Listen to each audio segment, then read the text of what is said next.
রাতে ২ ঘন্টাও ভালো করে ঘুমোতে না দিয়ে সকালবেলা মেরে ধরে বিছানা থেকে তুলে দিয়েছে। এটা ছিল বউ ভাতের দিনের ঘটনা।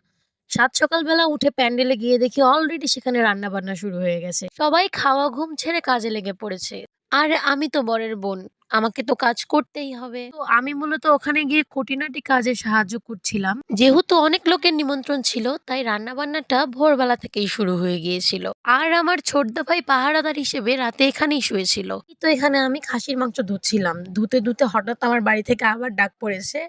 কারণ এখন আমাকে আবার নেম প্লেট আনতে যেতে হবে। প্লেট আনার পরে দেখি যে ততক্ষণে বাড়িতে অলরেডি লোকজন এসে ভরে গেছে এবং খাওয়া-দাওয়ার পর্বও শুরু হয়ে গেছে। কিন্তু আমাদের বউ তখনও রেডি হয়নি। তো বউকে তাড়াতাড়ি রেডি করে স্টেজে পাঠানোর পরে আমি চটজলদি রেডি হয়ে নিলাম। আর দেখেই বোঝা যাচ্ছে যে আমি কতটা দ্রুত রেডি হয়েছি। কারণ সময়ের অভাবে আমি চুলই বাঁধতে পারিনি। যেহেতু দুপুর গড়িয়ে গিয়েছিল আর ২:৩০ মতো বাজছিল। খিদেও পেয়েছিল প্রচন্ড। তাই কোনো দিকে না তাকিয়ে আমি ডাইরেক্ট খেতে চলে গেছি। আর খেতে গিয়ে দেখি ওখানে অলরেডি কন্যাযাত্রীর লোকজন খেতে বসে পড়েছে। আর এরা উঠে গেলে আমরা বাড়ির সব মেয়ে বউরা খেতে বসে যাব। এত তাড়াহুড়ো করে ওখানে গেছি যে আমি চুড়ি পরতেই ভুলে গেছিলাম। আর আমি সব অকেশনে সবসময় শুধু চুড়ি পরতেই ভুলে যাই। আমার বোন আমাকে মনে করিয়ে দিল, "দিদি তুই চুড়ি পরিসনি।" তখন আমি বললাম, "আগে খাই। পেট শান্তি তো দুনিয়া শান্তি।" এদিকে আমি একা ভিডিও করছি আর আমার বোন আমাকে বলছে, "আমাকেও একটু ক্যামেরাতে নে।"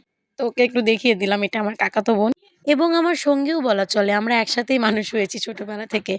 তো খেতে বসার পরে এত ভালো খাবার দেখে বেসিক্যালি মাংসটা দেখে আমার বয়ফ্রেন্ডের কথা আমার খুব মনে পড়ছিল। কারণ ও মাংস খেতে প্রচণ্ড ভালোবাসে এবং ওকে বিয়েতে ইনভাইট করা হয়েছিল। কিন্তু যেহেতু ও অন্য দেশে থাকে তাই সবসময় ইচ্ছে হলেই আসতে পারে না। তাই আসেনি। খাওয়া-দাওয়া শেষ করেই নিচে এসে দেখি ভাত কাপড়ের অনুষ্ঠান শুরু হয়ে গিয়েছে। আর এখানে আমার দাদা আমার বৌদির হাতে তার সারা জীবনের দায়িত্ব নিচ্ছে এবং সে বারবার স্মরণ করিয়ে দিচ্ছে যে সে শুধু ভাত আর কাপড়েরই দায়িত্ব নিয়েছে, অন্য কিছু নেয়নি। এখানে একজন ভাত কাপড়ের দায়িত্ব নিল, আরেকজন গ্রহণ করলো এবং এসবের পরে এখানে আশীর্বাদ পর্ব হচ্ছে। আমার দাদা আমার বৌদিকে আশীর্বাদ করছে। আমার দাদা এবং আমার বৌদি দুজনেই খুব সহজ সরল। মানে তাদের দুজনের মধ্যে আন্ডারস্ট্যান্ডিংটা অনেক ভালো।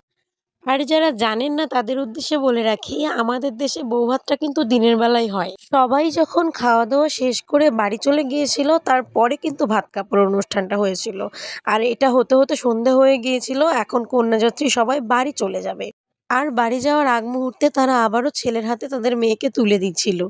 শুধু যে মেয়ের বরের হাতেই তুলে দিচ্ছিল তা কিন্তু নয়, মেয়ের শ্বশুরবাড়ির লোকজনদের হাতেও মেয়েকে তুলে দিচ্ছিল। বৌভাতের মূল কাজই হলো বউ দেখতে আসা, খাওয়া-দাওয়া করা আর ফটো সেশন। আর তো কোনো কাজ নেই। যদিও আমার দাদা বৌদি ছবি তুলতে একদমই পছন্দ করে না, কিন্তু তারপরেও আমরা জোর করে ওদেরকে দিয়ে ছবি তুলিয়েছি। তো ওরা সবাই চলে যাওয়ার আগে এখানে একটা ফ্যামিলি ফটো নিচ্ছিল। আর চলে যাওয়ার পরে আমার দাদা আর আমার বৌদি কাপল পিকচার তুলছিল। সেটার জন্য আমরা প্রচুর বকা খেয়েছি।